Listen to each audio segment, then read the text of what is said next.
Hello friends, welcome back to this channel. दोस्तों, इस video में हम IRCTC के लिए बातचीत करेंगे, बट स्टार्टिंग करें उससे पहले आपसे रिक्वेस्ट करना चाहूँगा कि अगर आप चैनल को फर्स्ट टाइम देख रहे हैं, सब्सक्राइब करके बेल आइकन को हिट कर लीजिए ताकि आपको वीडियोस की नोटिफिकेशन मिस ना हो। और दूसरी चीज़ कि अगर आप डीमैट अकाउंट या ट्रेडिंग अकाउंट ओपन कराने के लिए इंटरेस्टेड हैं, डिस्क्रिप्शन बॉक्स में अपस्टॉक में अकाउंट ओपन कराने के लिए एक लिंक दिया गया है। दोस्तों, IRCTC के शेयर प्राइस में अगर लास्ट ट्रेडिंग सेशन में देखें तो 828 पे ओपन होने के बाद 828.25 पे ओपन होने के बाद हाई तो नहीं बनाया, लेकिन 820 का लो जरूर बना था। 22,29,843 टोटल वॉल्यूम जनरेट हुआ। बाकी पैरामीटर्स मैंने आपसे ऑलरेडी डिस्कस किया हुआ है, तो अब नहीं डिस्कस करेंगे। डिलीवरी स्टेटस अगर आप पूछेंगे तो मैं आपको ज़रूर बताना चाहूँगा 4 नवंबर के दिन 31.1% टोटल डिलीवरी परसेंटेज है।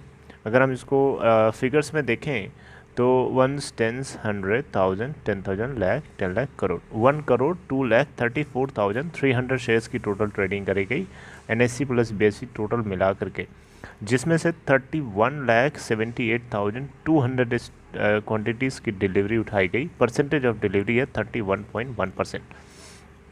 काम की बात करते हैं सीधे। अब चलिए दोस्तों, अब सवाल उठता है कि क्या IRCTC के स्टॉक प्राइस में हमें मंडे को कल के दिन गिरावट देखने को मिलेगी या तेज़ी देखने को मिलेगी? क्या हो सकता है पॉसिबल आउटकम? तो दोस्तों, आपको मैं समझाना चाहूँगा कल क्या सिचुएशन होगी। आप खुद भी अंदाज़ा लगा सकते हैं शायद।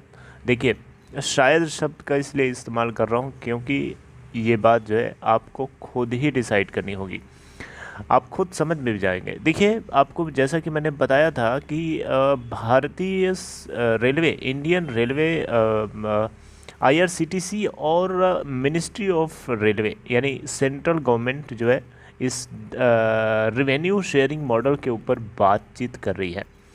यानी ये बात तो तय है कि इंडियन रेलवे IRCTC के रेवेन्यू जो कन्वीनियंस फीस होती है उससे जो रेवेन्यू आता है उसके ऊपर भारत सरकार यानी मिनिस्ट्री ऑफ रेलवे हर हाल में कोई ना कोई शेयरिंग मॉडल लेके आएगा। ये बात तो तय है।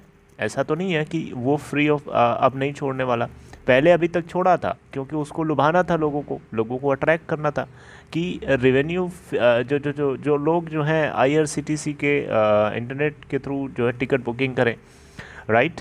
तो कन्वीनियंस फ़ीस को हटा दिया गया था कुछ साल पहले, लेकिन अब फिर से लाया गया है। तो जब कन्वीनियंस फ़ीस आ चुकी है तो उस केस में जो इंडियन रेलवे को जो फ़ायदा हो रहा है उसमें से कुछ ना कुछ हिस्सा चाहिए इसको, सरकार को। अब ऐसा नहीं हो सकता। नोटिस विड्रॉ कर ली गई थी, इसका बिल्कुल ये मतलब नहीं है कि अब ये चीज़ नहीं होगी। देखिए, इंडियन रेलवे ब्यूरोक्रेट्स जो होते हैं वो वही कदम उठाते हैं जो अंदर चाल चली जाती है।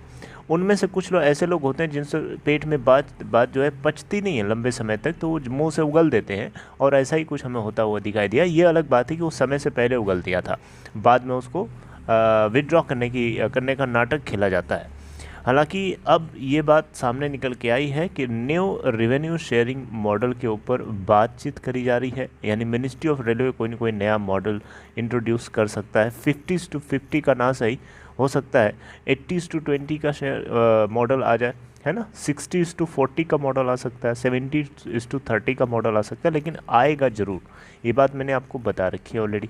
तो इस क्या आपको क्या लगता है इस पूरे होल सिनेरियो को देखते हुए कल क्या इसका जो स्टॉक प्राइस है, क्या इसको किस तरीके से रिएक्ट करेगा? क्या आप खुद भी अंदाज़ा लगा सकते हैं? यस, बिल्कुल जेन्युइनली आप लगा सकते हैं।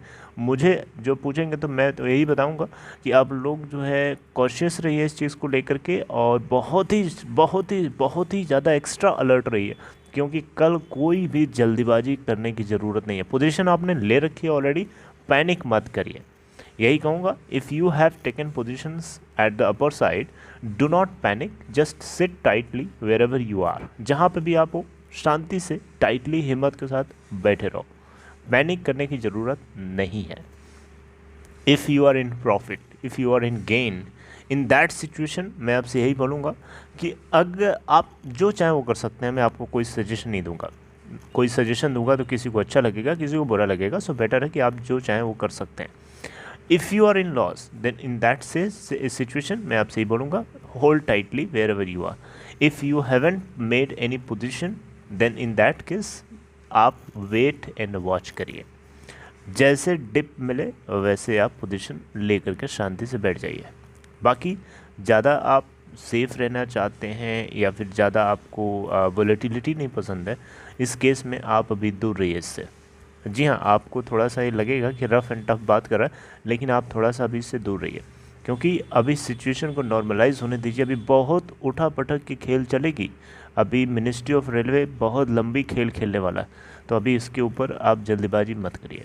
बाकी आपकी मर्ज़ी है, मेरी बातें आपको हो सकता है गलत भी लगें, मैं उसके लिए माफ़ी चाहूँगा, लेकिन जो कुछ हो आप अपने डिसीजन से करिए, अपने फ़ैसले से करिए, दूसरे की बात को समझिए, सुनिए, अगर आपको सही लगे तो उसको अपने रिस्पॉन्सिबिलिटी के साथ इम्प्लीमेंट करिए। Okay friends, so this is all, take care.